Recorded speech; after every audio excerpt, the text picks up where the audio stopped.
কাজ করছেন, খেয়াল রাখবেন খালেদা জিয়া, তারেক রহমান সাহেব, আওয়ামী লীগকে যেন আমরা রোষানলে না পড়ে ওনারা আমাদেরকে থামিয়ে দিয়েছেন।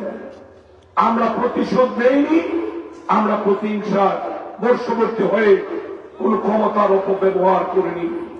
কিন্তু গত 17টি বছর মানুষের মনে যে স্বপ্ন হাসিনা কেড়ে নিয়েছে, মানুষের ভোটাধিকার, মত প্রকাশের স্বাধীনতা, এখানে যারা মাঠ পর্যায়ে কাজ করছেন অথবা ডেস্কে বসে কাজ করছেন, যদি ভোটার লিস্টে কোন ধরনের নয় করার চেষ্টা করেন, বাংলাদেশের মানুষ বিনা চ্যালেঞ্জে আপনাদেরকে ছেড়ে দেবে না। আমরা মাঠে ছিলাম, আমরা মাঠে আছি। আমরা চাই আমাদের প্রিয় নেতা তারেক রহমান সাহেব বারবার বলছেন, আমরা জনগণের অধিকার প্রতিষ্ঠার জন্য রাজনীতি করছি। জনগণের ভালোবাসায় যদি আমরা সিদ্ধ হতে পারি, তাহলে জনগণ আগামী দিন আমাদেরকে ভোট দেবে।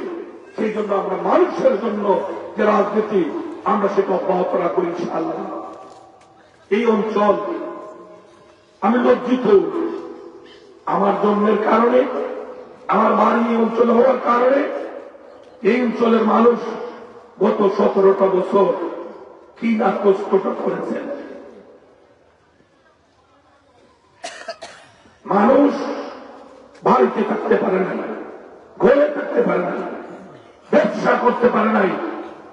যারা হাজার হাজার কোটি টাকা দুর্নীতি করে কামিয়েছে, কেবল আমি অঞ্চলে থাকি, তাদের উৎসাহে আমি, তারা এই অঞ্চলের মানুষকে কতটা কষ্ট দিয়েছে সেটা আপনারা সাক্ষী।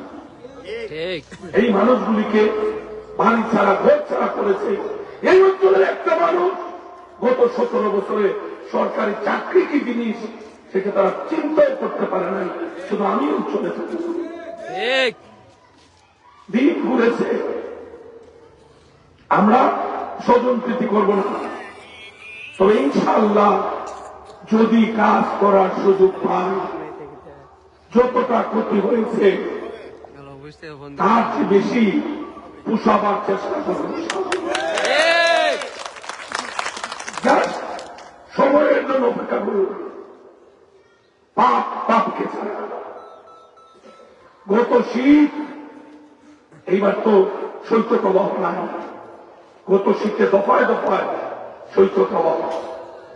এই প্রচন্ড শীতে আমাদের মানুষ হাওড়ে থেকেছে, জঙ্গলে থেকেছে, বনে বাদলে থেকেছে। আত্মীয় হয়তো আমাদের মানুষকে মানুষ টাকা দিত না ভয়ে। সেই দিন আমরা ভুলে যাইনি। গত বছর এই শীতের দিনে আমি সহ হাজার হাজার মানুষ, লক্ষ লক্ষ মানুষ মিথ্যা মামলা নিয়ে আমরা কারাগারে বন্দী ছিলাম। আল্লাহ ন্যায়ের পক্ষে, আল্লাহ সত্যের পক্ষে।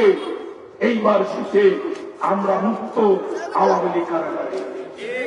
এটাই আল্লাহর বিচার। অতএব অন্যায় করা যাবে না, জুলুম করা যাবে না, লুপ করা যাবে না, পাপ করা যাবে না।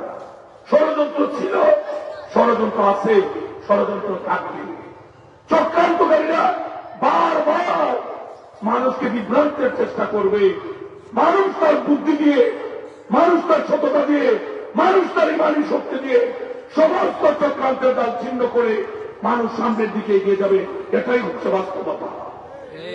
ওয়ানে দিবেন সুবিধাভোগী সৃষ্টিকারীরা কোথায়? ওয়ানে দিবেনের ক্ষমতায় যারা ক্ষমতাবান হয়েছিলেন তাদের পরিবারের সদস্যরা।